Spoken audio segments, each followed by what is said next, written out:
Samuel is the first Samuel, chapter 2. And Hannah prayed and said, My heart rejoices in the Lord. My horn is exalted in the Lord. I smile at my enemies because I rejoice in your salvation. No one is holy like the Lord, for there is none beside you, nor is there any rock in our God, like our God. Talk no more so very proudly, let no arrogance come from your mouth. For the Lord is the God of knowledge, and by him actions are weighed. The bows of the mighty men are broken, and those who stumbled are girded with strength. Those who are full have hired themselves out for bread, and the hungry have ceased to hunger. Even the barren has borne 7, and she who has many children has become feeble. The Lord kills and makes alive. He brings down to the grave and brings up. The Lord makes poor and makes rich. He brings low and lifts up. He raises the poor from the dust and lifts the beggar from the ash heap, to set them among princes and make them inherit the throne of glory. For the pillars of the earth are the Lord's, and he set the world upon them, and he will guard the feet of his saints. But the wicked shall be silent in darkness, for by strength no man shall prevail. The adversaries of the Lord shall be broken in pieces. From heaven he will thunder against them. The Lord will judge the ends of the earth. He will give strength to his king and exalt the horn of his anointed. Then Elkanah went to his house in Ramah, but the child ministered to the Lord before Eli the priest. Now the sons of Eli were corrupt. They did not know the Lord. And the priest's custom with the people was that when the animal offered the sacrifice, the priest's servants would come with a three-pronged flesh hook in his hand while the meat was boiling.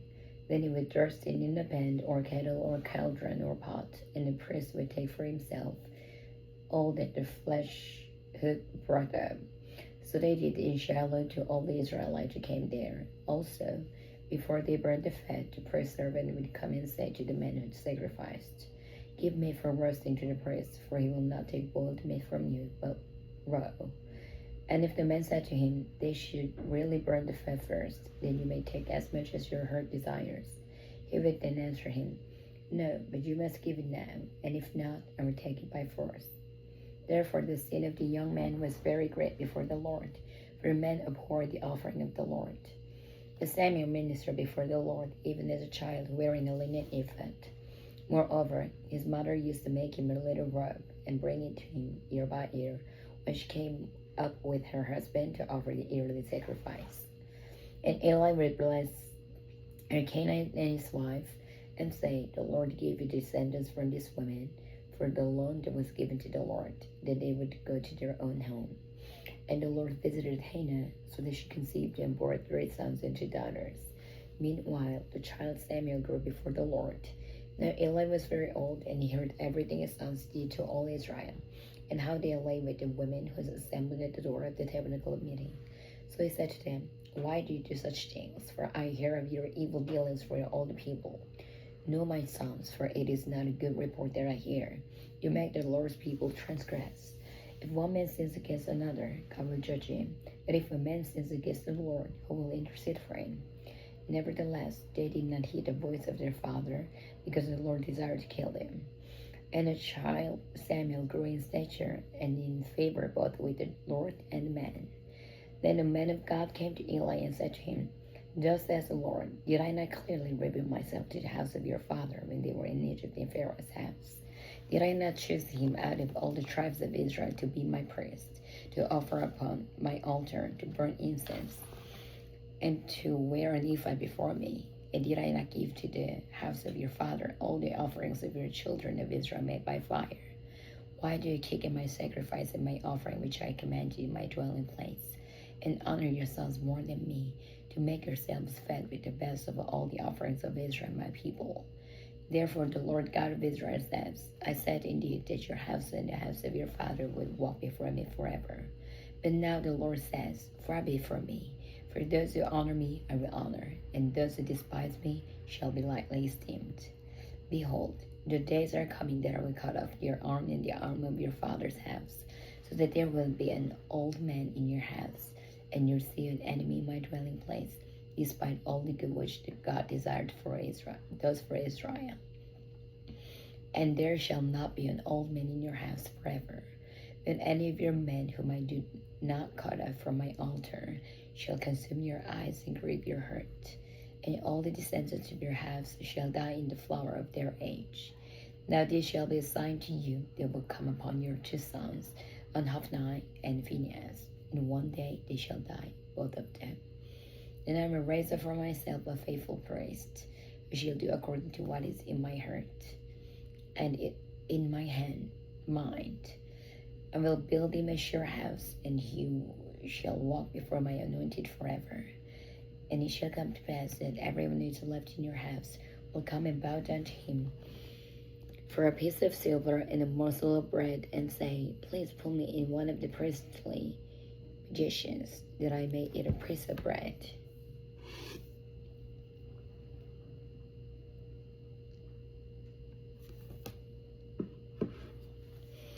1 Samuel chapter 3. Now the boy Samuel ministered to the Lord before Eli, and the word of the Lord was rare in those days. There was no widespread revelation, and it came to pass at that time, when Eli was lying down in his place, and when his eyes had begun to grow so dim that he could not see, and before the lamp of God went out in the tabernacle of the Lord, where the ark of God was. And while Samuel was lying down, the Lord called Samuel.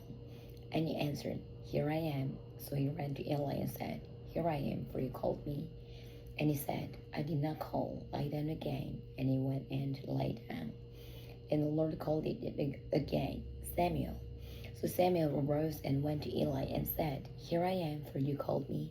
He answered, I did not call, my son, lie down again. Now Samuel did not yet know the Lord, nor was the word of the Lord yet revealed to him. And the Lord called Samuel again a third time. So he arose and went to Eli and said, Here I am, for you did call me. Then Eli perceived that the Lord had called the boy. Therefore Eli said to Samuel, Go, lie down, and it shall be, if he calls you, that you must say, Speak, Lord, for your servant hears. So Samuel went and lay down in his place. Now the Lord came and stood and called as at other times, Samuel, Samuel. And Samuel answered, Speak, for your servant hears. Then the Lord said to Samuel, Behold, I will do something in Israel, at which both ears of everyone who hears it will tingle. In that day I will perform against Eli all that I have spoken concerning his house, from beginning to end. For I have told him that I will judge his house forever for the iniquity which he knows, because his sons made themselves vile, and he did not restrain them. And therefore I have sworn to the house of Eli, that the iniquity of Eli's house shall not be atoned for by sacrifice or offering forever. So Samuel lay down until morning, and opened the doors of the house of the Lord. And Samuel was afraid to tell Eli the vision. Then Eli called Samuel and said, Samuel, my son. He answered, Here I am. And he said, What is the word that the Lord spoke to you? Please do not hide it from me. God do so to you, and more also, if you hide anything from me of all the things that he said to you. Then Samuel told him everything, and he did nothing from him. And he said, It is the Lord, let him do what seems good to him. So Samuel grew, and the Lord was with him, and let none of his words fall to the ground. And all Israel from Dan to Beersheba knew that Samuel had been established as a prophet of the Lord. Then the Lord appeared again in Shiloh, for the Lord revealed himself to Samuel in Shiloh by the word of the Lord.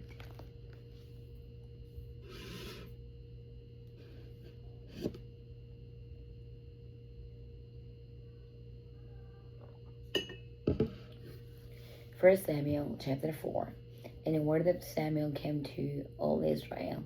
Now Israel went out to battle against the Philistines, and encamped beside Ebenezer, and the Philistines encamped at Aphek. Then the Philistines put themselves in battle array against Israel. And when they joined battle, Israel was defeated by the Philistines, who killed about 4,000 men of the army in the field. And when the people had come into the camp, the elders of Israel said, Why has the Lord defeated us today before the Philistines? Let us bring the ark of the covenant of the Lord from Shiloh to us. And when it comes among us, it may save us from the hand of our enemies. So the people said to Shiloh that they might bring from there the ark of the covenant of the Lord of hosts, who dwells between the cherubim. And the two sons of Eli, Hophni and Phinehas, were there with the ark of the covenant of God. And when the ark of the covenant of the Lord came to the camp, all Israel shouted so loudly that the earth shook. Now when the Philistines heard the noise of the shout, they said, "What does the sound of this great shout in the camp of the Hebrews mean?"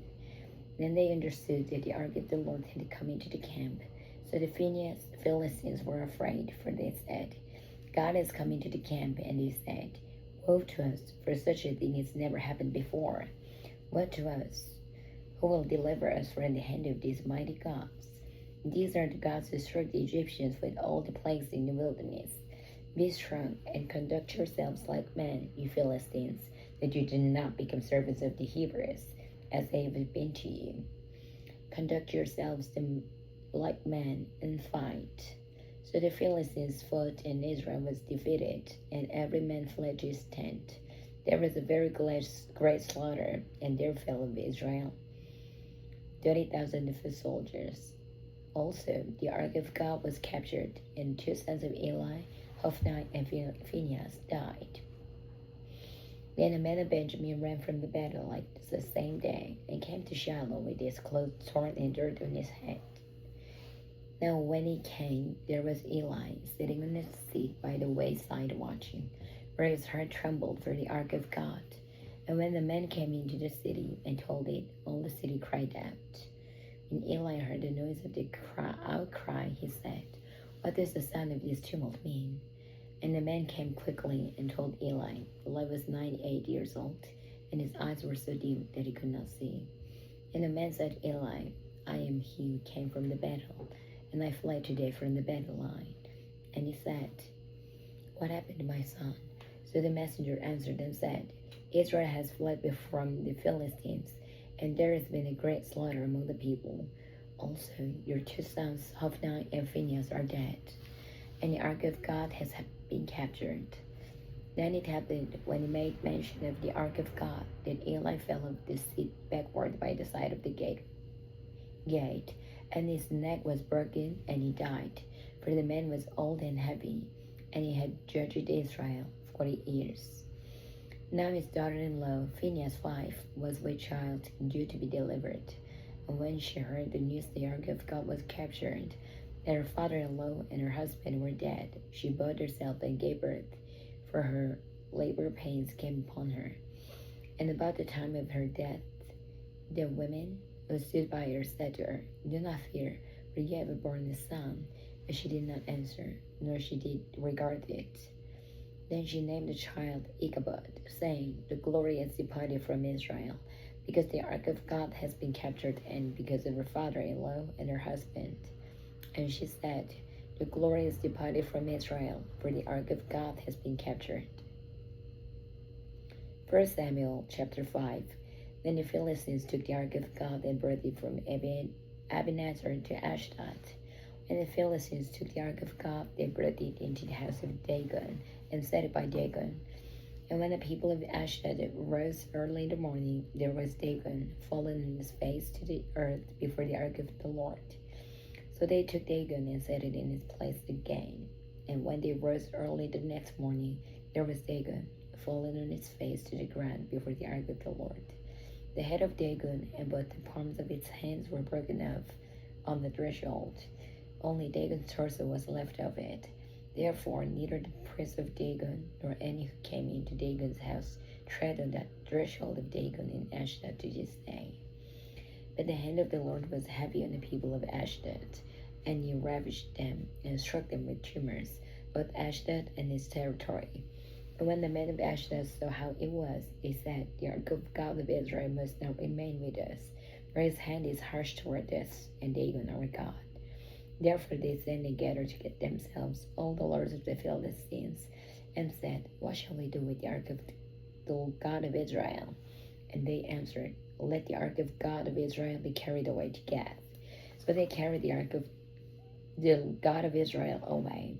So it was, after they had carried it away, that the hand of the Lord was against the city with a very great destruction. And it struck the men of the city, both the small and great, and tumors broke out on them. Therefore they sent the ark of God to Ekron. So it was, as the ark of God came to Ekron, that the Ekronites cried out, saying, They have brought the ark of the God of Israel to us, to kill us and our people. So they sent and gathered together all the lords of the Philistines and said, Send away the ark of the God of Israel, and let it go back to its own place, so that it does not kill us and our people. For there was a deadly destruction throughout all the city. The hand of God was heavy there, very heavy there. And the men who did not die were stricken with their tumors, and the cry of the city went up to heaven.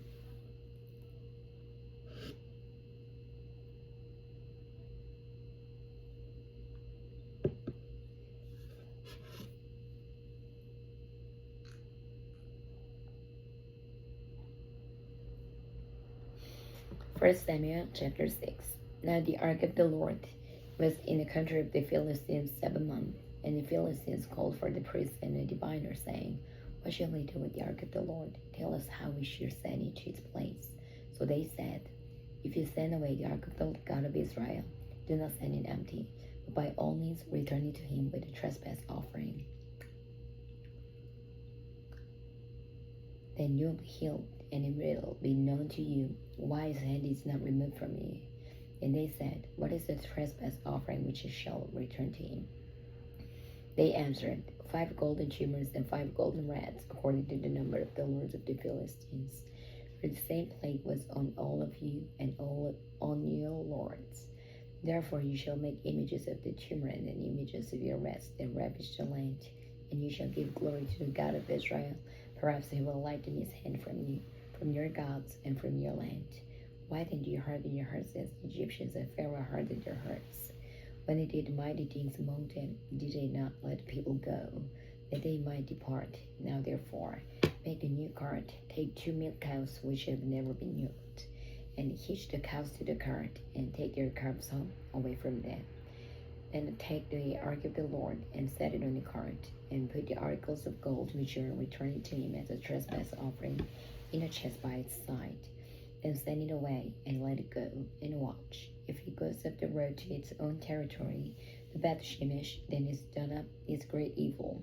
But if not, then we shall know that it is not his hand that struck us. It happened to us by chance. Then the men did so. They took 2 milk cows and hitched them to the cart, and shut up their calves at home. And they set the ark of the Lord on the cart, and the chest with the gold rats, and the images of their tumors. Then the cows headed it straight for the road to Beth-shemesh, and went along the highway, lowing as they went, and did not turn aside to the right hand or to the left.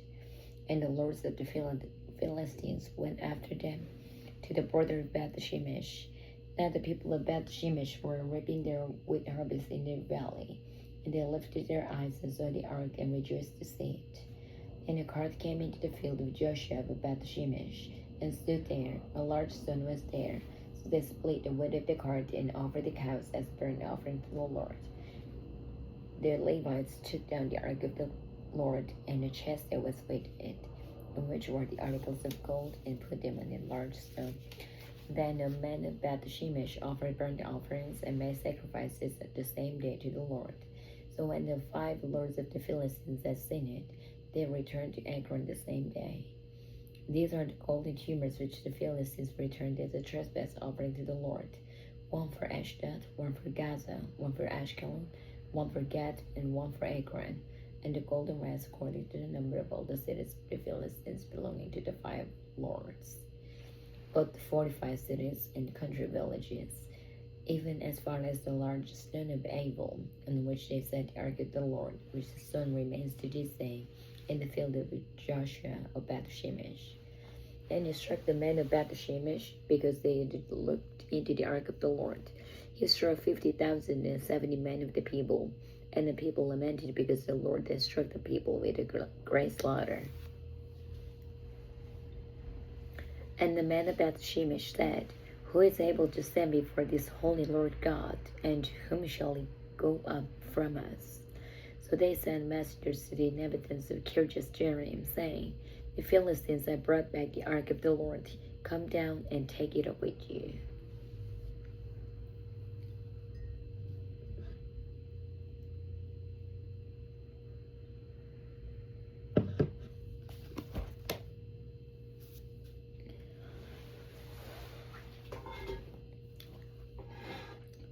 Samuel chapter 7. 1 Samuel chapter 7. Then the man of Kirjath Jearim came into the ark of the Lord, and brought it into the house of Abinadab on the hill, and consecrated Eleazar his son to keep the ark of the Lord. So it was that the ark remained in Kirjath Jearim a long time. It was there 20 years.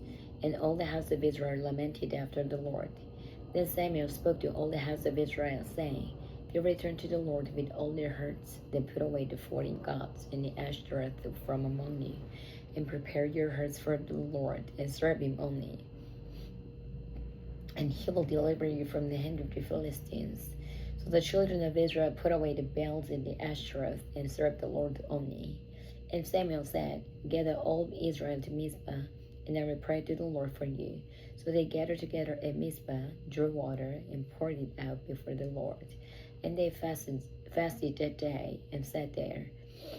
We have sinned against the Lord. And Samuel judged the children of Israel at Mizpah.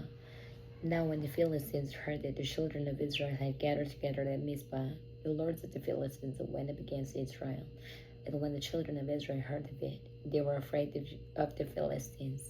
So the children of Israel said to Samuel, Do not cease to cry out to the Lord our God for us, that he may save us from the hand of the Philistines. And Samuel took suckling lamb and offered it as a whole burnt offering to the Lord.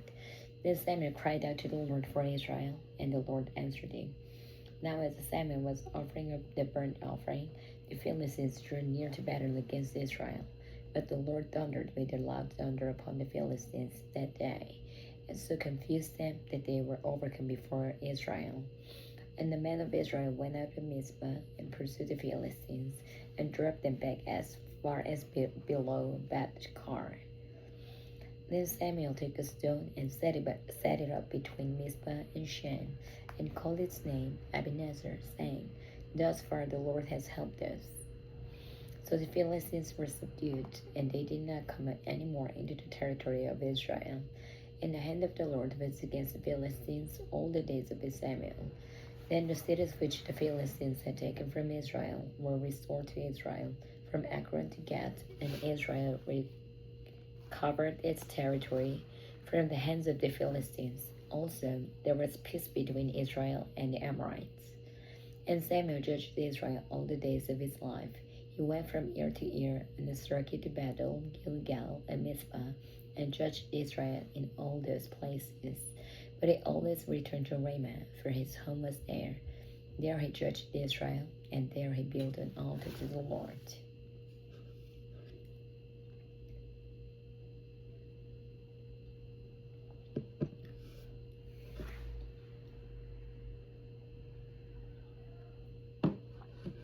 First Samuel chapter 8. Now it came to pass when Samuel was old that he made his sons judge over Israel. The name of his first one was Joel, and the name of his second, Abijah. They were judges in Beersheba, but his sons did not walk in his ways. They turned aside after dishonest gain to bribes and perverted justice. Then all the elders of Israel gathered together and came to Samuel at Ramah and said to him, Look, you are old, and your sons do not walk in your ways. Now make us a king to judge us, like all the nations. But the thing displeased Samuel when they said, Give us a king to judge us.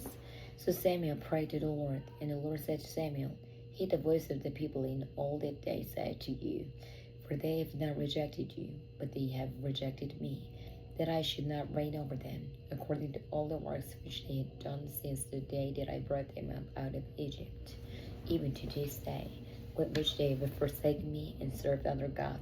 So they are doing to you also. Now therefore, heed their voice. However, you shall solemnly forewarn them, and show them the behavior of the king who will reign over them.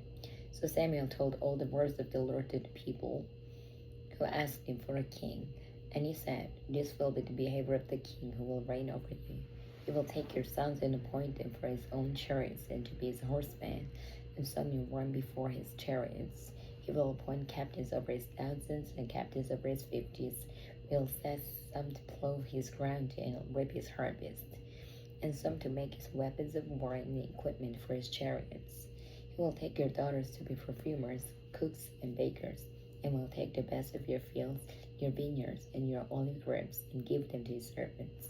He will take a tenth of your grain and your vintage, and give it to his officers and servants.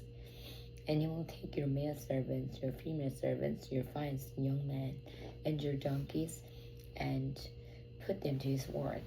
He will take a tenth of your sheep, and you will be his servants. And you will cry out in the day because of your king whom you have chosen for yourselves, and the Lord will not hear you in that day. Nevertheless, the people refused to obey the voice of Samuel, and they said, "No, but we will have a king over us, that we also may be like all the nations, and that our king may judge us and go out before us and fight our battles." And Samuel heard all the words of the people, and he repeated them in the hearing of the Lord. So the Lord said to Samuel, "Heed their voice and make them a king." And Samuel said to the men of Israel, "Every man go to his city." 1 Samuel chapter 9. There was a man of Benjamin whose name was Kish, the son of Abiel, the son of Zerah, the son of Bechorath, the son of Aphiah, a Benjamite, a mighty man of power, and he had a choice and handsome son whose name was Saul. There was not a more handsome person than he among the children of Israel. From his shoulders upward he was taller than any of his people. Now the donkeys of Kish, Saul's father, were lost. And Kish said to his son Saul, "Please take one of your servants with you, and arise, go and look for the donkeys." So he passed through the mountains of Ephraim and through the land of Shalisha, but they did not find them. And they passed through the land of Shalim, and they were not there. Then he passed through the land of Benjamites, but they did not find them.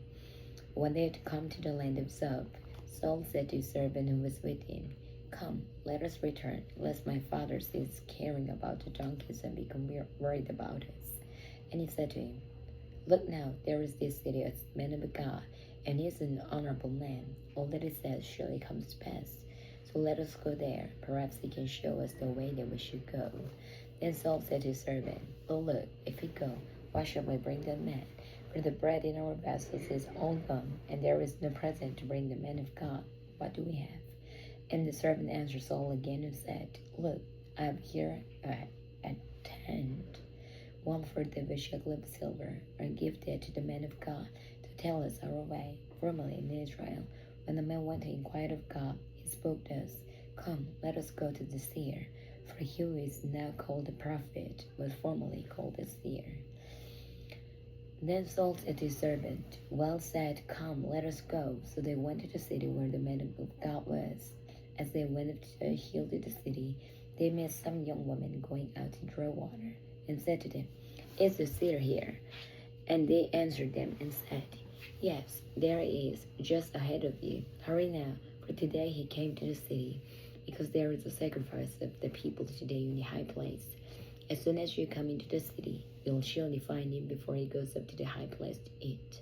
For the people will not eat until he comes, because they must bless the sacrifice. Afterward, those who are invited will eat. Now therefore, go up, for about this time you will find him." So they went up to the city. As they were coming into the city, there was a Samuel coming out toward them on his way up to the high place.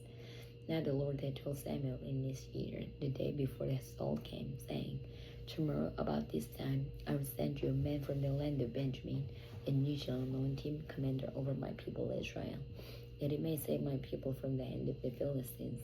For I have looked upon my people, because their cry has come to me." So when Samuel saw Saul, the Lord said to him, "There he is, the man of whom I spoke to you. This one shall reign over my people." Then Saul drew near to Samuel in the gate and said, "Please tell me, where is the seer's house?" Samuel answered Saul and said, "I am the seer. Go up before me to the high place, where you shall eat with me today. And tomorrow I will let you go, and I will tell you all that is in your heart. But as for your donkeys that were lost 3 days ago, do not be anxious about them, for they have been found. and on whom is all the desires of Israel? Is it not on you and on your father's house? And Saul answered and said, Am I not a Benjamite, of the smallest of the tribes of Israel, and my family the least of all the families of the tribe of Benjamin? Why then do you speak like this to me? Now Samuel took Saul and his servant and brought them into the home, and had them sit in a place of honor among those who were invited. There were about 30 persons, and Samuel said to the cook, Bring the portion which I gave you, of which I said to you, set it apart. So the cook took up the thigh with its upper part and set it before Saul. And Samuel said, Here it is, what was kept back, it was set apart from you. Eat, for until this time it's been kept for you. Since I said, I invite the people. So Saul ate with Samuel that day. When they had come down from the high place into the city, Samuel spoke with Saul on the top of the house. They arose early, and it was about the dawning of the day that Samuel called to Saul on the top of the house, saying, Get up, that I may send you on your way. And Saul arose, and both of them went outside, he and Samuel. As they were going down to the outskirts of the city, Samuel said to Saul, Tell the servants to go on ahead of us. And he went on, But you stand here a while, that I may announce to you the word of God.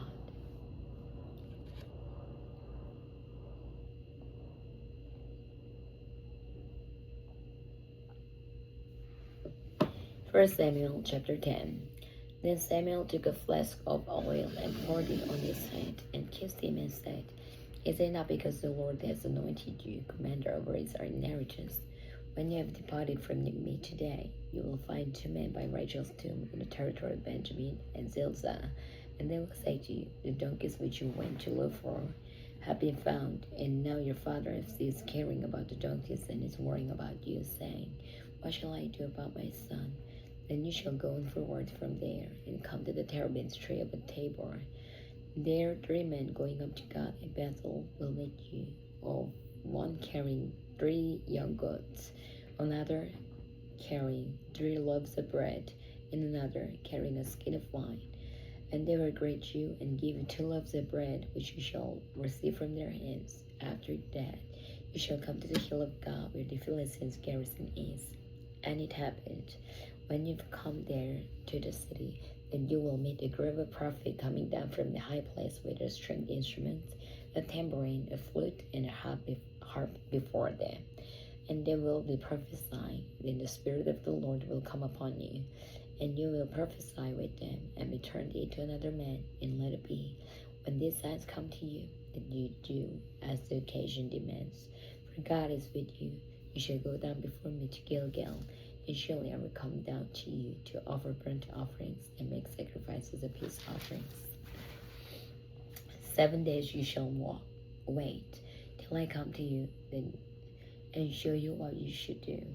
So it was, when he had turned his back to go from Samuel, that God gave him another hurt, and all the signs came to pass that day. When they came here to the hill, there was a group of prophets to meet him. And the Spirit of God came upon him, and he prophesied among them.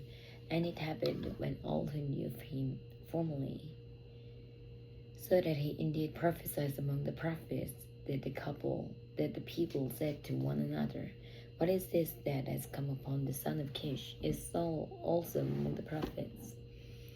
Then a man from there answered and said, But who is their father? Therefore it became a proverb, Is Saul also among the prophets?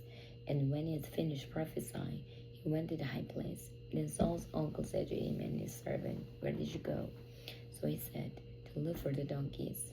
When we saw that they were nowhere to be found, we went to Samuel. And Samuel's uncle said, Tell me, please, what Samuel said to you. So Saul said to his uncle, He told us plainly the donkeys had been found, but about the matter of the kingdom, he did not tell them what Samuel had said. Then Samuel called the people together to the Lord at Mizpah, and said to the children of Israel, Thus says the Lord God of Israel, I brought up Israel out of Egypt, and delivered you from the hand of the Egyptians, and from the hand of all kingdoms, and from those who oppressed you. But you have today rejected your God, who himself saved you from all your adversaries and your tribulations. And you have said to him, No, set a king over us. Now therefore, present yourself before the Lord by your tribes and by your clans. And when Samuel had caused all the tribes of Israel to come near, the tribe of Benjamin was chosen. When it had caused the tribe of Benjamin to come near by their families, the family of Matri was chosen, and Saul the son of Kish was chosen. But when they sought him, he could not be found. Therefore they inquired of the Lord further, Has the man come here yet? And the Lord answered, There he is, hidden among the equipment. So they ran and brought him from there. And when he stood among the people, he was taller than any of the people from his shoulders upward. And Samuel said to all the people, Do you see him whom the Lord had chosen? That there is no one like him among all the people. So all the people shouted and said, Long live the king. Then Samuel explained to the people the behavior of royalty, and wrote it in a book and laid it up before the Lord. And Samuel sent all the people away, every man to his house, and Saul also went home to Gibeah. And valiant men went with him, whose hearts God had touched, but some despised him and brought him no presents, but he had his peace.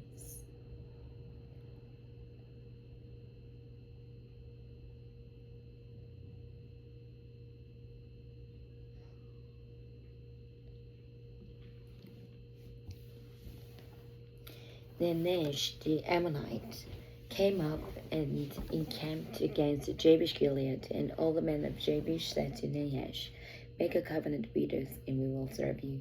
And Nahash the Ammonite answered them, On this condition I will make a covenant with you, that I am put out all your right eyes and bring reproach on all Israel.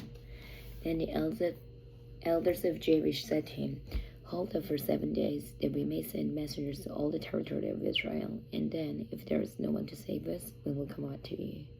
So the messengers came to Gibeah of Saul, and told the news in the hearing of the people, and all the people lifted up their voices and wept. Now there was Saul coming behind the herd from the field, and Saul said, What troubles the people that they weep? And they told him the words of the men of Jabesh. And the Spirit of God came upon Saul when he heard this news, and his anger was greatly aroused.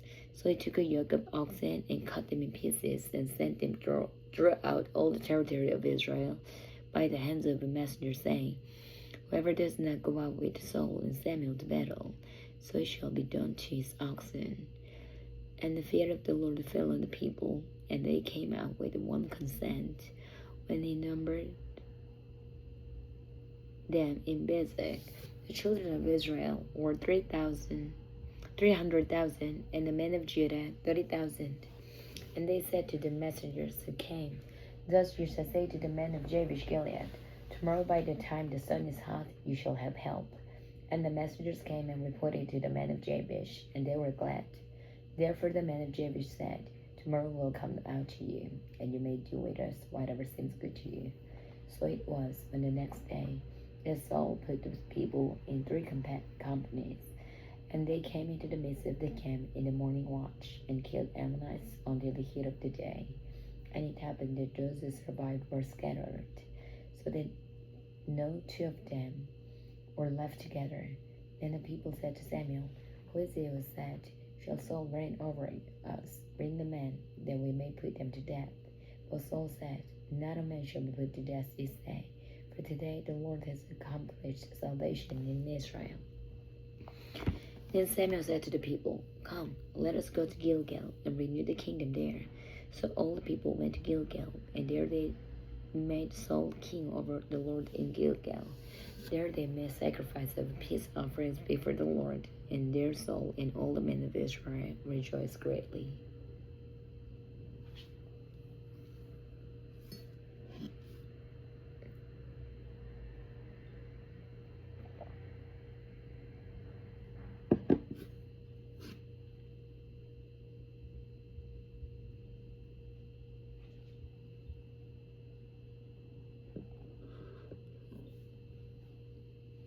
First Samuel chapter 12. Now Samuel said to all Israel, Indeed I have heeded your voice in all that you have said to me, and I made a king over you. And now here is the king walking before you, and I am old and gray-headed, and look, my sons are with you. I have walked before you from my childhood to this day. Here I am, witness against me before the Lord, and behold, he is anointed. Before he is anointed.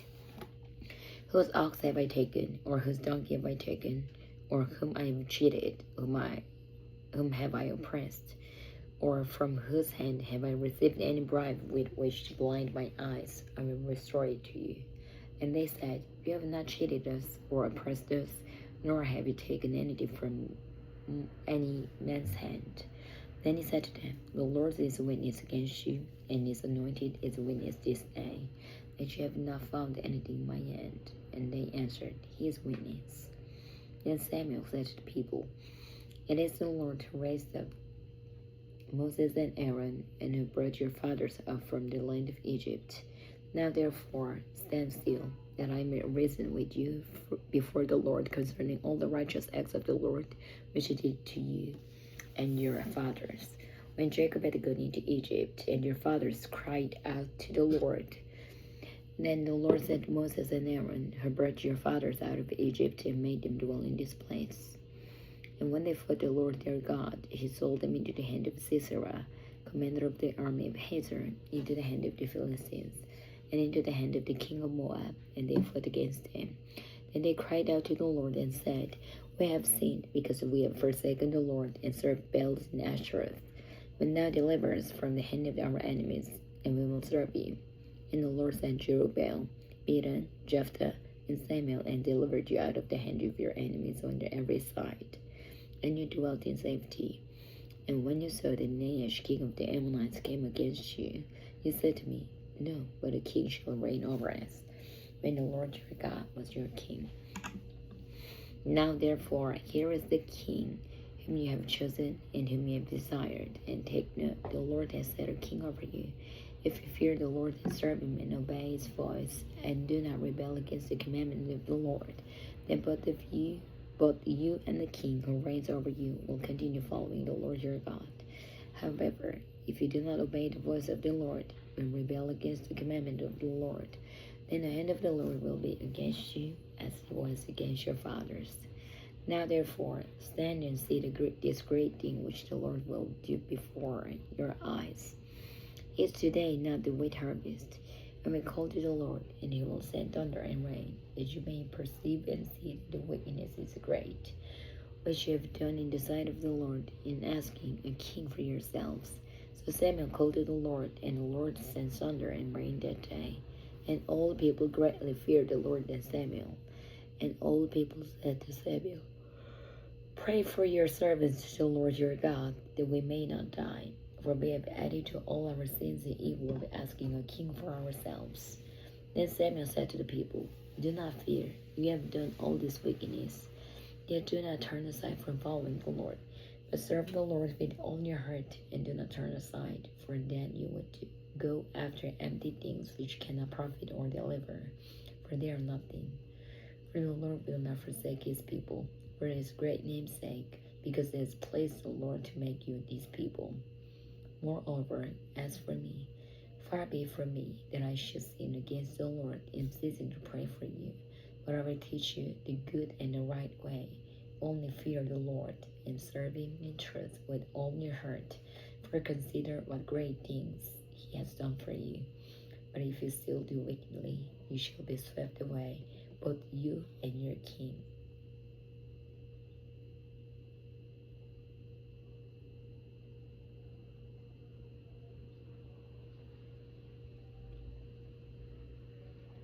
First Samuel chapter 13. Saul reigned 1 year, and when he had reigned 2 years over Israel, Saul chose for himself 3,000 men of Israel. 2,000 were with Saul in Michmash and in the mountains of Bethel, and 1,000 were with Jonathan in Gibeah of Benjamin. The rest of the people he sent away, every man to his tent. And Jonathan attacked the garrison of the Philistines that was in Geba, and the Philistines heard of it. Then Saul blew the trumpet throughout all the land, saying, Let the Hebrews hear. Now all Israel heard it upset, and Saul had to attack the garrison of the Philistines, and that Israel had also become an abomination to the Philistines. And the people were called together to Saul at Gilgal. Then the Philistines gathered together to fight with Israel, 30,000 chariots and 6,000 horsemen, and people as the sand which is on the seashore in multitude.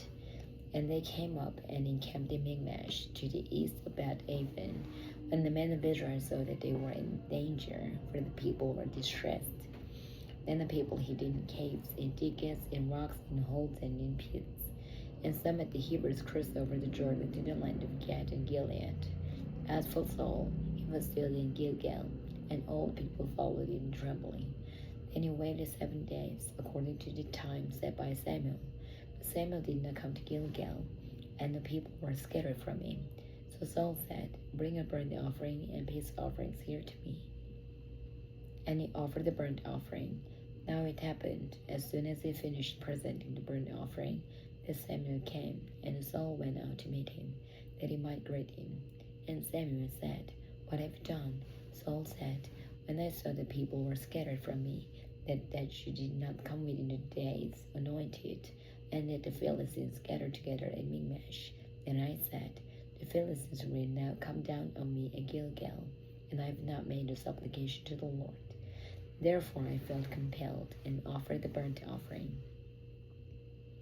And Samuel said to Saul, "You have done foolishly. You have not kept the commandment of the Lord your God, which he commanded you. For now the Lord will not establish your kingdom over Israel forever, but now your kingdom shall not continue.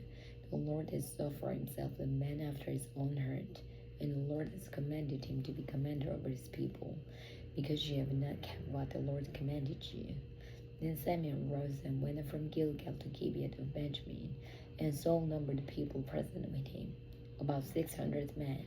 Saul, Jonathan his son, and the people present with them remained in Gibeah of Benjamin, but the Philistines encamped in Michmash. Then raiders came out of the camp of the Philistines in 3 companies. One company turned onto the right of Ophrah to the land of Shul. Another company turned to the right of Beth Horon, and another company turned to the right of the border that outlooks the valley of Zeboim toward the wilderness. Now there was no blacksmith to be found throughout all the land of Israel.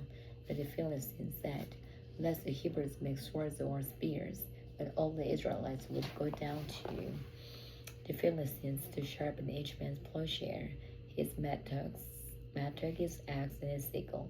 And the charge for the sharpening was a pim for the plowshares, the mattocks, the forks, and the axes, and just at the points of the goads. So it came about on a day of battle that there was neither sword nor spear found in the hand of any of the people who were with Saul and Jonathan, but they were found with Saul and Jonathan his son. And the garrison of the Philistines went out to the pass of Michmash.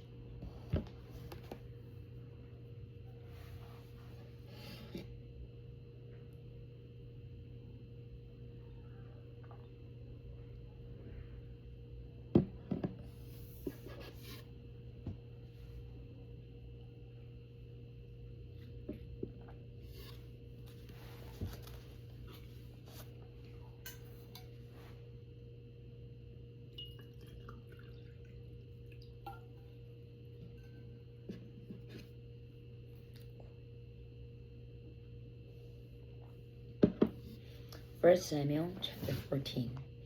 Now it happened one day that Jonathan the son of Saul said to the young man who bore his armor, "Come, let us go over to the Philistines, garrison that is on the other side." But he did not tell his father, and Saul was sitting in the outskirts of Gibeah under a pomegranate tree which is in Migron. The people who were with him were about 600 men. Ahijah, the son of Ahitub, Ichabod's brother, the son of Phinehas, the son of Eli, and the Lord's priest in Shiloh, was wearing an ephod. But the people did not know that Jonathan had gone. Between the passes by which Jonathan sought to go over to the Philistines' garrison, there was a sharp rock on the one side and a sharp rock on the other side. And the name of one was Bozez, and the name of the other, Seneh. The front of one faced northward opposite Michmash, and the other southward opposite Gibeah. Then Jonathan said to the young man who bore his armor, "Come, let us go over to the garrison of these uncircumcised.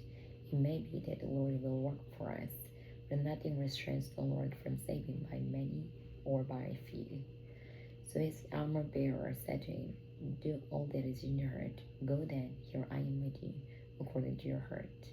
Then Jonathan said, "Very well, let us cross over to this the man, and we will show ourselves to them. If they say thus to us, 'Wait until we come to you,' then we will stand still in our place and not go up to them. But if they say to us, 'Come up to us,' then we will go up. For the Lord has delivered them into our hand, and this will be a sign to us." So both of them showed themselves to the garrison of the Philistines. And the Philistines said, "Look, the Hebrews are coming out of the holes where they had hidden." Then the men of the garrison called Jonathan his armor bearer and said, "Come up to us, and we will show you something." Jonathan said to his armor bearer, "Come up after me, for the Lord has delivered them into the hand of Israel." And Jonathan climbed up on his hands and knees with his armor bearer after him. And they fell before Jonathan. And as he came after him, his armor bearer killed him. The first slaughter which Jonathan and his armor bearer made was about 20 men within about half an acre of land.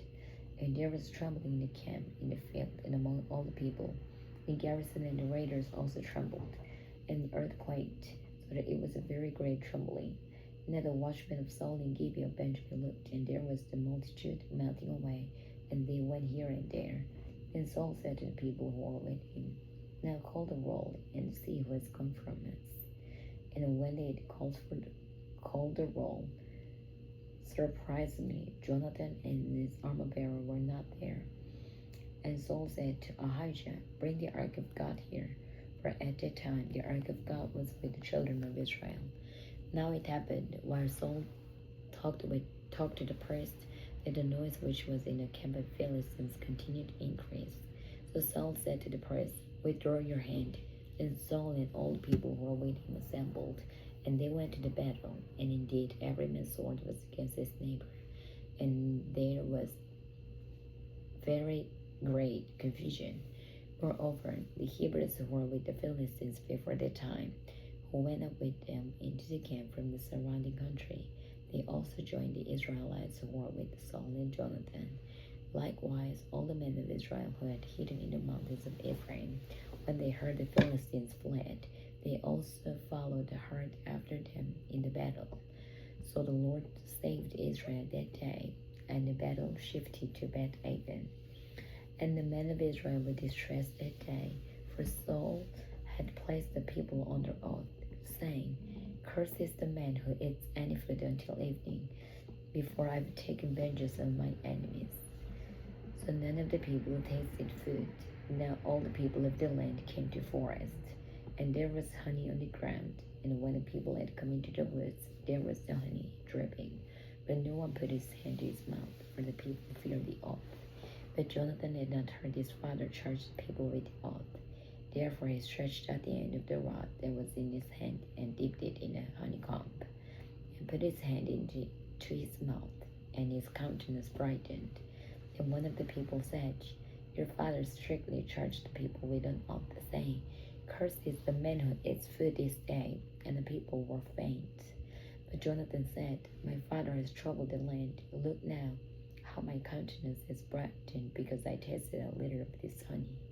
How much better if the people had eaten freely today of the spoil of their enemies, which they found, for now would there not have been a much greater slaughter among the Philistines."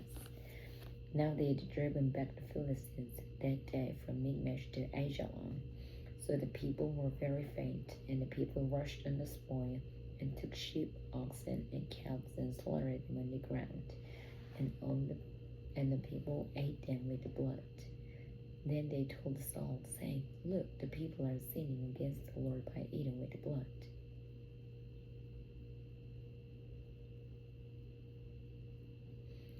So he said, "You have dealt treacherously. Roll a large suit to me this day." And Saul said, "Disperse yourselves among the people, and say to them, Bring me here every man's ox and every man's sheep, slaughter them here, and eat, and do not sin against the Lord by eating with the blood.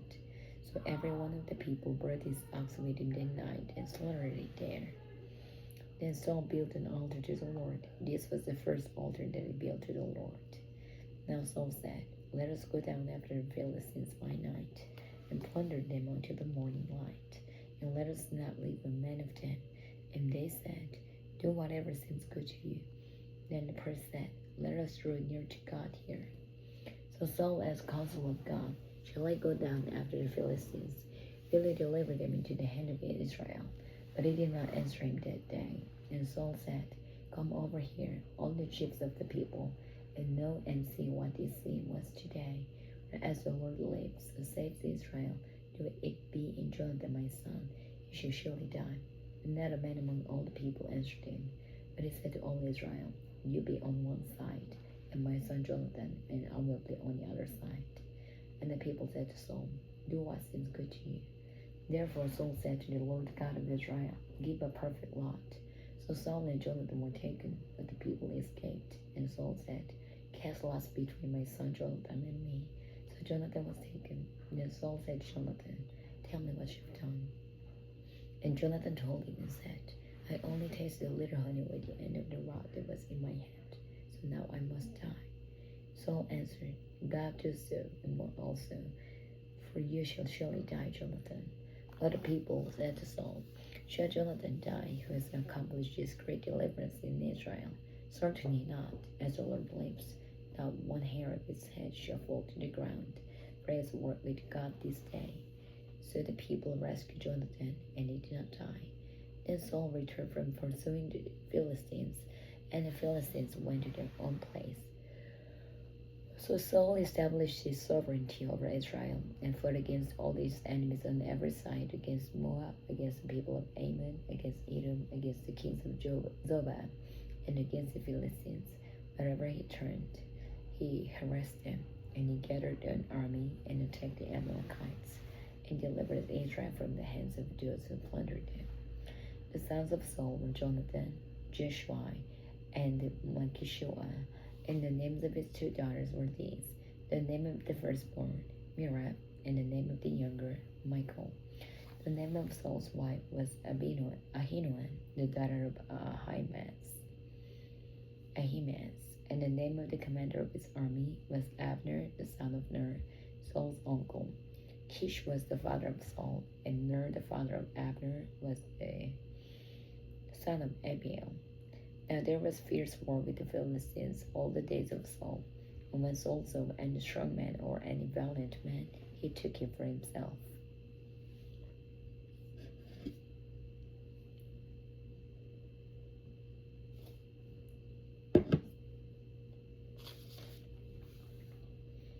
First Samuel chapter 15. Samuel also said to Saul, The Lord sent me to anoint you king over his people, over Israel. Now therefore hear the voice of the words of the Lord. Thus says the Lord of hosts, I will punish Amalek for what he did to Israel, how he ambushed him on the way when he came up from Egypt. Now go and attack Amalek, and utterly destroy all that they have, and do not spare them, but kill both men and women, infant and nursing child, ox and sheep, camel and donkey. So Saul gathered the people together and numbered them in Tilai, 200,000 foot soldiers and 10,000 men of Judah. And Saul came to the city of Amalek and lay in wait in the valley. Then Saul said to Kenites, Go depart, get down from among the Amalekites, lest I destroy you with them, for you showed kindness to all the children of Israel when they came out of Egypt. So the Kenites divided from among the Amalekites, and Saul attacked the Amalekites from Havilah all the way to Shur, which is the east of Egypt. He also took Agag, king of Amalekites, alive, and utterly destroyed all the people with the edge of the sword. But Saul and the people spared Agag and the best of the sheep, the oxen, the fatlings, the lambs, and all that was good, and were unwillingly to utterly destroy them. But everything despised and worthless they utterly destroyed. Now the word of the Lord came to Samuel, saying, I greatly regret that I've set up Saul as king, for he has turned back from following me, and has not performed my commandments. And he grieved Samuel, and he cried out to the Lord all night. So when Samuel rose early in the morning to meet Saul, it was told Samuel, saying, Saul went to Carmel, and indeed he set up a monument for himself, and he has gone on ground, passed by, and gone down to Gilgal. Then Samuel went to Saul, and Saul said to him, Blessed are you of the Lord. I perform the commandment of the Lord. But Samuel said, What then is this bleating of the sheep in my ears, and the lowing of the oxen which I hear?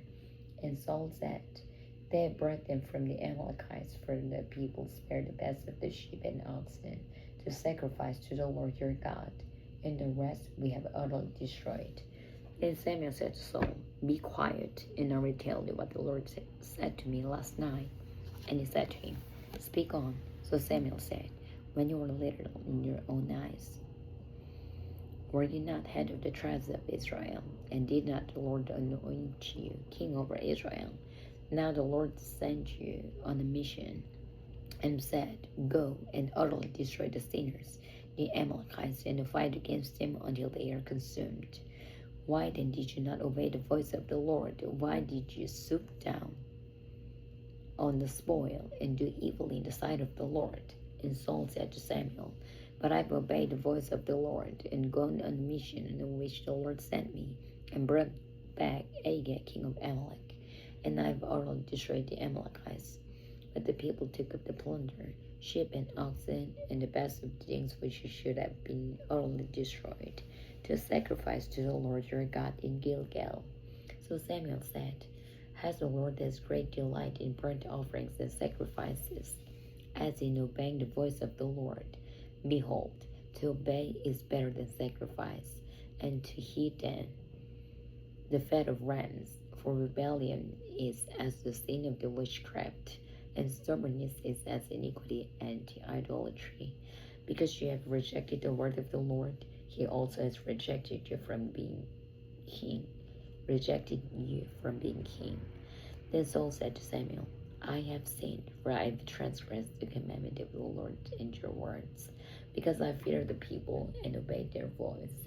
Now therefore, please pardon my sin and return with me, that I may worship the Lord. But Samuel said to Saul, I will not turn with you, for you have rejected the word of the Lord, and the Lord had rejected you from being king over Israel. And then Samuel turned around to go away. Saul seized the edge of the robe and it tore. So Samuel said to him, The Lord has torn the kingdom of Israel from you today, and has given it to a neighbor of yours, who is better than you. And also the strength of Israel will not lie nor relent, for he is not a man that he should relent. Then he said, I have sinned, yet honor me now, please, before the elders of my people and before Israel, and return with me, that I may worship the Lord your God. So Samuel turned back after Saul, and Saul worshipped the Lord. Then Samuel said, Bring Agag, king of the Amalekites, here to me. So Agag came to him cautiously, and Agag said, Surely the bitterness of death is past. But Samuel said, As your sword has made women childless, so shall your mother be childless among women. And Samuel hacked Agag in pieces before the Lord in Gilgal. Then Samuel went to Ramah, and Saul went up to his house at Gibeah of Saul.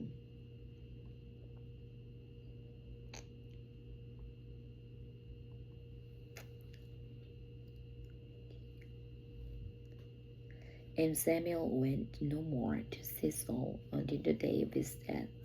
Nevertheless, Samuel mourned for Saul, and the Lord regretted that he had made Saul his king over Israel. 1 Samuel chapter 16. Now the Lord said to Samuel, How long will you mourn for Saul, seeing I have rejected him from reigning over Israel?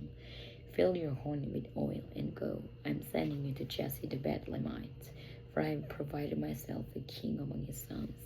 And Samuel said, How can I go? If Saul hears it, he will kill me. But the Lord said, Take a heifer with you, and say, I have come to sacrifice to the Lord. Then invite Jesse to the sacrifice, and I will show you what you should do. You shall anoint for me the one I name to you. So Samuel did what the Lord said, and went to Bethlehem. And the elders of the town trembled at his coming, and said, "Do you come peacefully?" And he said, "Peaceably. I've come to sacrifice to the Lord. Sanctify yourselves, and come with me to the sacrifice." Then he consecrated Jesse and his sons, and invited them to the sacrifice. So it was, when they came, that he looked at Eliab and said, "Surely the Lord's anointed is before him." But the Lord said to Samuel, "Do not look at his appearance or at his physical stature, because I will refuse him. For the Lord does not see as man sees. For man looks at the outward appearance, but the Lord looks at the heart." So Jesse called Abinadab, and made him pass before Samuel. And he said, "Neither has the Lord chosen this one." Then Jesse made the Shammah pass by, and he said, "Neither has the Lord chosen this one." Thus Jesse made the 70 sons pass before Samuel. And Samuel said to Jesse, "The Lord has not chosen these." And Samuel said to Jesse, "Are all these young men here?" Then he said, "There remains yet the youngest, and there he is keeping the sheep." And Samuel said to Jesse, "Send and bring them, for we will not sit down till he comes here." So he sent and brought him in. Now he was ruddy, with bright eyes and good looking. And the Lord said, "Arise, anoint him, for this is the one." Then Samuel took the horn of oil and anointed him in the midst of his brothers. And the Spirit of the Lord came upon David from that day forward. So Samuel rose and went to Ramah. But the Spirit of the Lord departed from Saul, and a distressing spirit from the Lord troubled him. And Saul's servant said to him, "Surely a distressing spirit from God is troubling you. Let our master now command your servants, who are before you, to seek out a man who is a skillful player on the harp. And it shall be that he will play it with his hand when the distressing spirit from God is upon you, and you shall be well." So Saul said to his servants, "Provide me now a man who can play well, and bring him to me." Then one of the servants answered and said, "Look, I have seen a son of Jesse the Bethlehemite, who is skillful in playing, a mighty man of valor, a man of war, prudent in speech, and a handsome person, and the Lord is with him." Therefore Saul sent messengers to Jesse and said, "Send me your son David, who is with the sheep." And Jesse took a donkey loaded with bread, a skin of wine, and a young goat, and sent him by his son David to Saul. So David came to Saul and stood before him, and he loved him greatly, and he became his armor-bearer. Then Saul sent to Jesse, saying, "Please let David stand before me, for he has found favor in my sight." And so it was, whenever the Spirit from God was upon Saul, that David would take a harp and play it with his hand. Then Saul would become refreshed and well, and the distressing spirit would depart from him.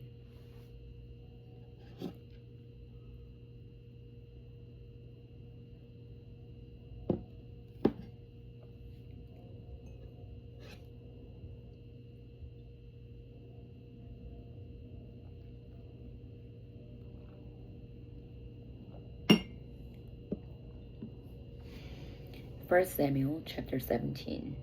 Now the Philistines gathered their armies together to battle, and were gathered at Socoh, which belongs to Judah.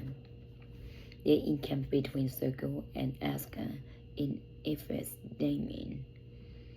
And Saul and the men of Israel were gathered together, and they encamped in the valley of Elah, and drew up in battle array against the Philistines. The Philistines stood on a mountain on one side, and Israel stood on a mountain on the other side, with a valley between them.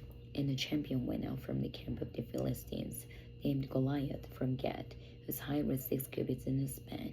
He had a bronze helmet on his head, and he was armed with a coat of mail, and the weight of the coat was 5,000 shekels of bronze. And he had bronze armor on his legs, and a bronze javelin between his shoulders. Now the staff of his spear was like a weaver's beam, and his iron spear had weighed 600 shekels, and a shield bearer went before him. Then he stood and cried out to the armies of Israel and said to them, Why have you come out to the line up for battle? Am I not a Philistine? And you servant of Saul, choose a man for yourselves and let him come down to me. If he is able to fight with me and kill me, then we will be your servants. And if I prevail against him and kill him, then you shall be our servants and serve us. And the Philistines said, I defy the armies of Israel this day. Give me a man that we may fight together. When Saul and all Israel heard these words of the Philistines, they were dismayed and greatly afraid. Now David was the son of Ephraimites of Bethlehem, Judah, whose name was Jesse, and who had 8 sons. And the man was old, advanced in years in the days of Saul. The 3 oldest sons of Jesse had gone to follow Saul to battle. The names of his 3 sons who went to the battle were Eliab the firstborn, next to him Abinadab, and the third Shema. David was the youngest, and the 3 oldest followed Saul. But David occasionally went and returned from Saul to feed his father's sheep at Bethlehem. And the Philistine drew near and presented himself 40 days, morning and evening. Then Jesse said to his son David, Take now for your brothers an ephah of this dried grain, and this of 10 loaves, and run to your brothers in the camp, and carry these 10 cheeses to the captain of their 1,000, and see how your brothers fare, and bring back news of them. Now Saul and they and all the men of Israel were in the valley of Elah, fighting with the Philistines. So David rose early in the morning, left the sheep with the keeper, and took the things and went to Jesse had commanded him. And he came to the camp as the army was going out to fight and shouting for the battle. For Israel and the Philistines had drawn up in a battle array, army against army, and David left his supplies in the hand of the supply keeper, ran to the army, and came and greeted his brothers. Then as he talked with them, there was a champion, the Philistine of Gath, Goliath by name, coming up from the armies of the Philistines. And he spoke according to the same words. So David heard them, and all the men of Israel, when they saw the man, they fled from him, and were dreadfully afraid. So the men of Israel said, Have you seen this man who has come up? Surely he has come up to defy Israel. And it shall be that the man who kills him, the king will enrich with the great riches, will give him his daughter, and give his father's house exemption from the taxes in Israel. Then David spoke to the man who stood by him, saying, What shall be done for the man who kills this Philistine, and takes away the reproach from Israel? For who is this uncircumcised Philistine, that he should defy the armies of the living God? And the people answered him in this manner, saying, So shall it be done for the man who kills him. Now Eliab, his oldest son, heard when he spoke to the man. And Eliab's anger was aroused against David, and he said, Why did you come down here? And with whom have you left those few sheep in the wilderness? I know your pride and the insolence of your heart, for you have come down to see the battle. And David said, What have I done now? Is there not a cause? Then he turned from him toward another, and said the same thing. And these people answered him as the first one did. Now when the words which David spoke were heard, they reported him to Saul, and he sent for him. Then David said to Saul, Let no man's heart fail because of him. Your servant will go and fight with the Philistines. And Saul said to David, You are not able to go against the Philistines to fight with them, for you are a youth, and he a man of war from his youth. But David said to Saul, Your servant used to keep his father's sheep. And when a lion or a bear came and took a lamb out of the flock, I went out after it and struck it, and delivered the lamb from its mouth. And when it rose against me, I caught it by its beard, and struck and killed it. Your servant has killed both lion and bear, and this uncircumcised Philistine will be like one of them, seeing he has defied the armies of the living God. Moreover, David said, The Lord who delivered me from the paw of the lion and from the paw of the bear, he will deliver me from the hand of this Philistine. And Saul said to David, Go, and the Lord be with you." So Saul clothed David with his armor, and he put a bronze helmet on his head. He also clothed him with a coat of mail. David fastened his sword to his armor and tried to walk, for he did not hesitate them. And David said to Saul, "I cannot walk with these, for I have not tested them." So David took them off. Then he took his staff in his hand, and he chose for himself 5 smooth stones from the brook, and put them in a shepherd's bag, in a pouch which he had, and his sling was in his hand. And he drew near to the Philistine. So the Philistines came and began drawing near to David, and the men who bore the shield went before him. And when the Philistines looked about and saw David, he disdained him, for he was only a youth, ruddy and good-looking. So the Philistines said to David, "Am I your dog, that you have come with the sticks?" And the Philistine cursed David by his gods. And the Philistine said to David, "Come to me, and I will give your flesh to the birds of the air and the beasts of the field." Then David said to the Philistines, "You come to me with a sword, with a spear, and with a javelin, but I come to you in the name of the Lord of hosts, the God of the armies of Israel, whom you have defied. This day the Lord will deliver you into my hand, and I will strike you and take your head from you. And this day I will give the carcasses of the captive Philistines to the birds of the air and the wild beasts of the earth, and all that the earth may know that there is a God in Israel. Then all this assembly shall know that the Lord does not save with the sword and spear, for the battle is the Lord's, and he will give you into our hands." So it was, when the Philistines arose and came and drew near to meet David, that David hurried and ran toward the army to meet the Philistines. Then David put his hand in his bag and took out a stone, and he slung it and struck the Philistine in his forehead, so that the stone sank into his forehead, and he fell on his face to the earth. So David prevailed over the Philistines with a sling and a stone, and he struck the Philistine and killed him. But there was no sword in the hand of David. Therefore David ran and stood over the Philistine, took his sword and drew it out of his sheath, and killed him, and cut off his head with it. And when the Philistines saw that their champion was dead, they fled.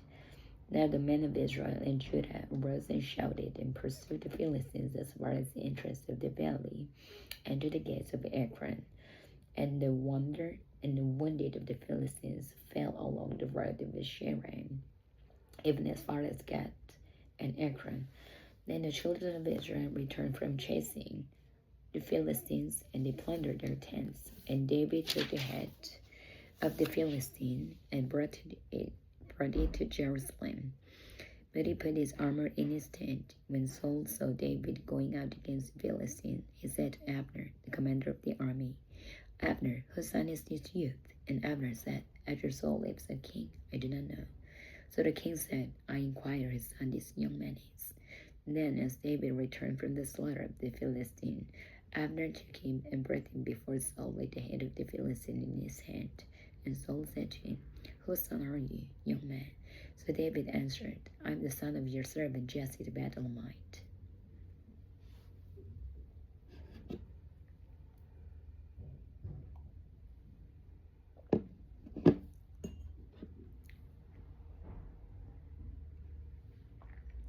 First Samuel chapter 18. Now when he had finished speaking to Saul, the soul of Jonathan was near to the soul of David, and Jonathan loved him as his own soul.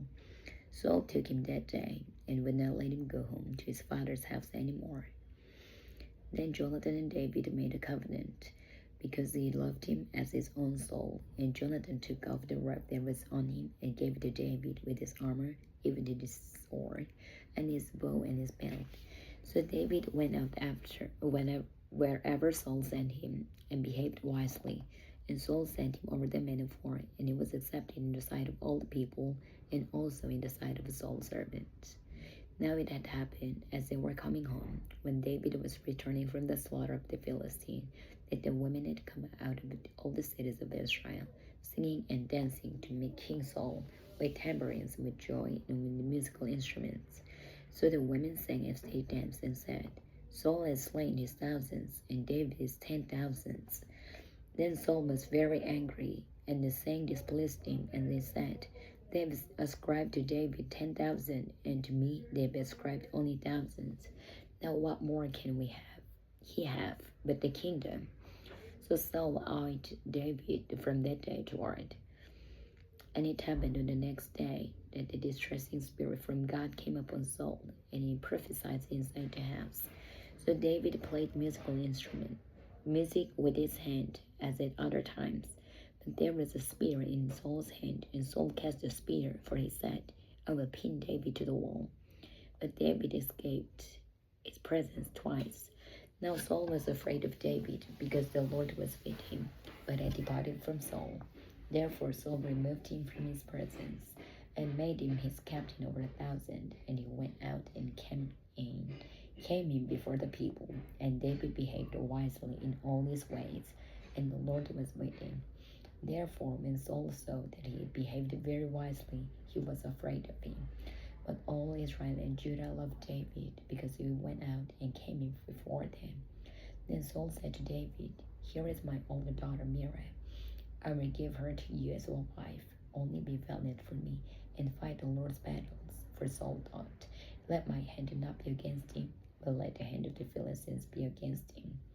So David said to Saul, Who am I, and what is my life or my father's family in Israel, that I should be son-in-law to the king?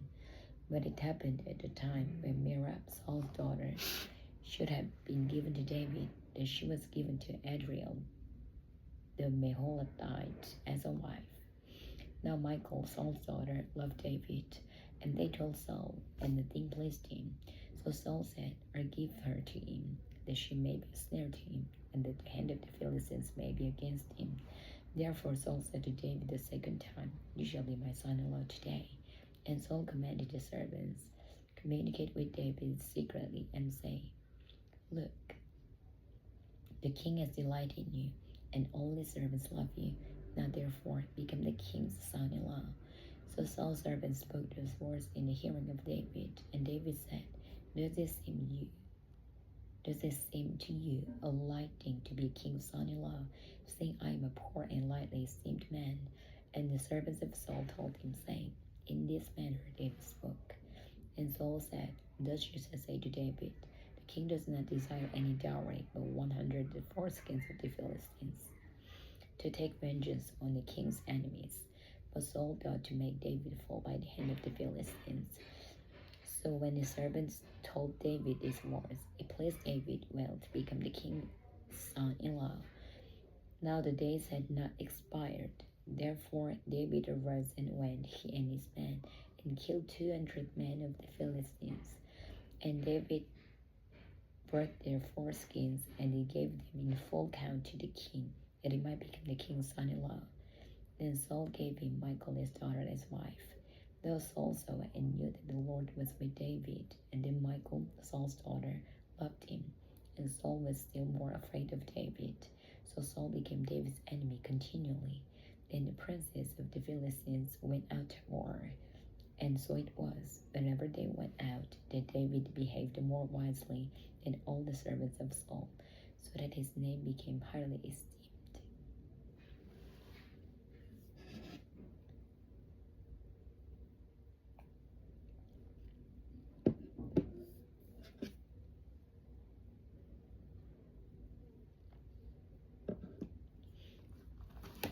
1 Samuel chapter 19.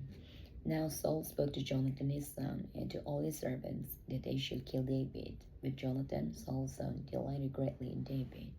So Jonathan told David, saying, My father Saul seeks to kill you. Therefore please be on your guard until morning, and stay in a secret place and hide. And I go out and stand beside my father in the field where you are, and I will speak with my father about you. That what I observe I will tell you. Thus Jonathan spoke well of David to Saul his father, and said to him, Let not the king sin against his servant against David, because he has not sinned against you, and because his works have been very good toward you. For he took his life in his hands and killed the Philistine, and the Lord brought about a great deliverance for all Israel. You saw it and rejoiced. Why then will they sin against innocent blood to kill David without a cause? So Saul heeded the voice of Jonathan, and Saul swore, "As the Lord lives, he shall not be killed." Then Jonathan called David, and Jonathan told him all these things. So Jonathan brought David to Saul, and he was in his presence as in times past. And there was war again, and David went out and fought with the Philistines, and struck them with a mighty blow, and they fled from him. Now the distressing spirit from the Lord came upon Saul, as he sat in the house, with his spear in his hand, and David was playing music with his hand. Then Saul sought to pin David to the wall with the spear, but he slipped away from Saul's presence, and he dropped the spear into the wall. So David fled and escaped that night. Saul also sent messengers to David's house to watch him and to kill him in the morning. And Michal, David's wife, told him, saying, "If you do not save your life tonight, tomorrow you will be killed." So Michal let David down through a window, and he went and fled and escaped. And Michal took an image and laid it on a bed, put a cover of goat's hair for his head, and covered it with clothes. So when Saul sent messengers to take David, she said, "He is sick." And Saul sent messengers back to see David, saying, "Bring him up to me in a bed, that I may kill him." And when the messengers had come in, there was the image in his bed, with a cover of goat's hair for his head. And Saul said to Michal, "Why have you deceived me like this, and sent my enemy away, so that he has escaped?" And Michal answered Saul, he said to me, "Let me go, why should I kill you?" So David fled and escaped, and went to Samuel at Ramah, and told him all that Saul had done to him. And Samuel went and stayed in Naioth. Now it was told Saul, saying, "Take note, David is at Naioth in Ramah." And Saul sent messengers to take David. And when they saw the group of the prophets prophesying, and Samuel standing as leader over them, the Spirit of God came upon the messengers of Saul, and they also prophesied. And when Saul was told, he sent other messengers, and they prophesied likewise. And Saul sent messengers again the third time, and they prophesied also. And he also went to Ramah, and came to the great well that is at Seco. So he asked and said, "Where are Samuel and David?" And someone said, "Indeed, they are in Naioth and Ramah." So he went there to Naioth and Ramah. Then the Spirit of God was upon him also, and he went on and prophesied until he came to Naioth and Ramah. And he also stripped off his clothes and prophesied before Samuel in like manner, and lay down naked all that day and all that night. Therefore they say, "Is Saul also among the prophets?"